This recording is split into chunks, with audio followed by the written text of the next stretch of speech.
बैठ गए हैं, उसके लिए हमें हमारी सहायता करें, क्योंकि हम जब घर पे जाएंगे तो हमारे घर पे हमारी छत ही नहीं है, तो हम कहाँ पे जाके बैठेंगे।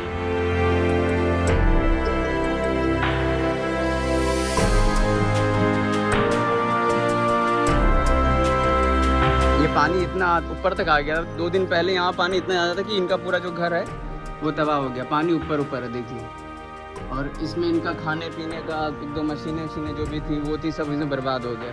ये महेंद्र जी हैं जो कि मजदूर वर्ग से हैं, और उनका कहना है कि रोज़ जो है जितना खाने पीने का काम होता है, खेतों में जाना, वहाँ पे काम करना, इसी से इनकी कमाई होती थी।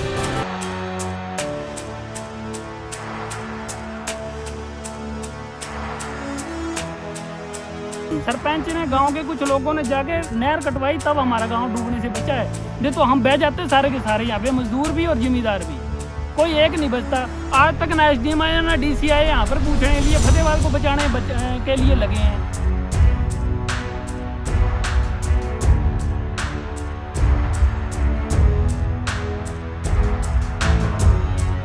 2-1.5 महीने की धान हो चुकी थी, वो सारी नष्ट हो गई, दोबारा से वहीं शुरू करनी पड़ेगी, और जो पौध खरीदनी पड़ेगी, पनीरी खरीदनी पड़ेगी, उसका खर्च पड़ेगा, दोबारा लवाई देनी पड़ेगी, उसका खर्च, खाद का खर्च, यानी कि 2-3 गुना ज़्यादा खर्च और आएगा। उसके बाद जो धान अब लगेगी वो आगे जाकर 15-20 दिन बाद उसकी कटाई होगी।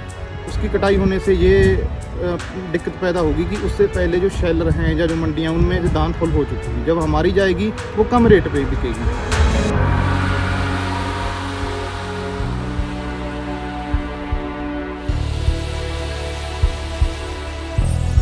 ਸਾਡੇ ਖੇਤਾਂ ਦੇ ਵਿੱਚ ਤਾਂ ਹਜੇ ਤੱਕ ਕੋਈ ਪਹੁੰਚਿਆ ਨਹੀਂ ਹੈਗਾ। ਹੋਰ ਨੇੜੇ ਤੇੜੇ ਦੇ ਕੋਈ ਖੇਤਾਂ ਦੇ ਵਿੱਚ ਕੋਈ ਪਹੁੰਚਿਆ ਹੋਵੇ ਤਾਂ ਉਹਦਾ ਕੁਝ ਕਹਿ ਨਹੀਂ ਸਕਦੇ। ਹਾਂ, ਜੇ ਪਹੁੰਚੇ ਹੁੰਦੇ ਤਾਂ ਪਿੰਡ ਦੇ ਵਿੱਚ ਗੱਲ ਜ਼ਰੂਰ ਉੱਠਦੀ, ਪਰ ਹਲੇ ਤੱਕ ਕੋਈ ਨਹੀਂ ਪਹੁੰਚਿਆ ਹੈਗਾ। तो ये पंजीकरण मतलब हुआ नहीं इस पोर्टल पे? ਪੰਜੀਕਰਨ ਤਾਂ ਜੀ ਸਟਾਰਟ ਹੋ ਗਿਆ ਹੋਣਾ, ਪਰ ਕੋਈ ਸਰਵੇ ਕਰਨ ਨਹੀਂ ਆਇਆ ਹੈਗਾ ਹਲੇ ਤੱਕ। ਨਾ ਕੋਈ ਹਲੇ ਤੱਕ ਸਾਡੇ ਕੋਈ ਜਿਹੜੇ ਗਰੀਬਾਂ ਬੰਦਿਆਂ ਦੇ ਘਰ ਡਿੱਗੇ ਨੇ, ਜਿਵੇਂ ਖੇਤਾਂ ਦੇ ਵਿੱਚ ਜਿਨ੍ਹਾਂ ਦੇ ਘਰ ਨੇ, ਉਹਨਾਂ ਦੇ ਘਰ ਦੇ ਵਿੱਚ ਕਿਸੇ ਦੇ ਤੇੜ ਕੱਟ ਗਈ, ਕਿਸੇ ਦਾ ਕੁਝ ਹੋ ਗਿਆ, ਜਿਨ੍ਹਾਂ ਦੇ ਘਰ ਬੈਠ ਗਏ, ਠੀਕ ਹੈ ਜੀ, ਉਹਨਾਂ ਦੇ ਹਜੇ ਤੱਕ ਕੋਈ ਬੰਦਾ ਦੇਖਣ ਨਹੀਂ ਆਇਆ ਹੈਗਾ ਹਲੇ ਤੱਕ।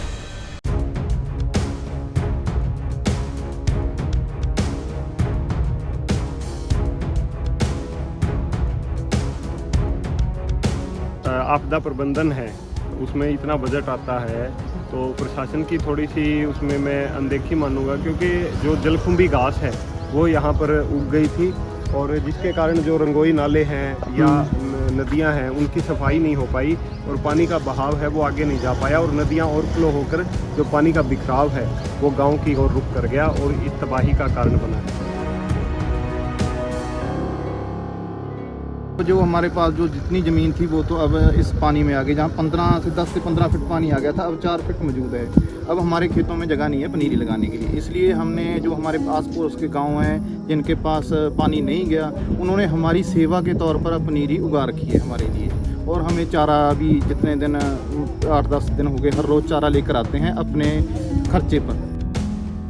बस शहर बचाना, उनको शहर बचा लो। हम नहीं कहते भी शहर वाले मर जाएं, शहर वाले भी हमारे भाई हैं, हम भी वहाँ काम करते हैं, लेकिन यहाँ तो देखो आगे, यहाँ डांगे चली, लड़ाइयाँ हुई हैं।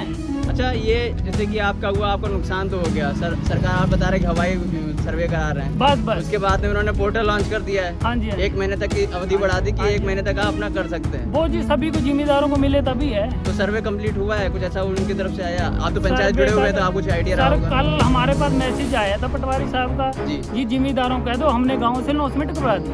अब अनाउंसमेंट तो करवा दी, अब जिम्मेदारों बेचारों को मिले, मैं तो कहता हूँ मिले इनको, 15,000 की जगह 30,000 दो इनको, हम तो नहीं मना करते, लेकिन दो तो सही। अगर ये पूरी घोषणा ही करते रहोगे तो देखो जी, इसमें सुधार नहीं होगा, ना देश का होगा, ना हरियाणा का होगा, ना फतेहबाद का, ना भोसवाड़ का होने वाला है।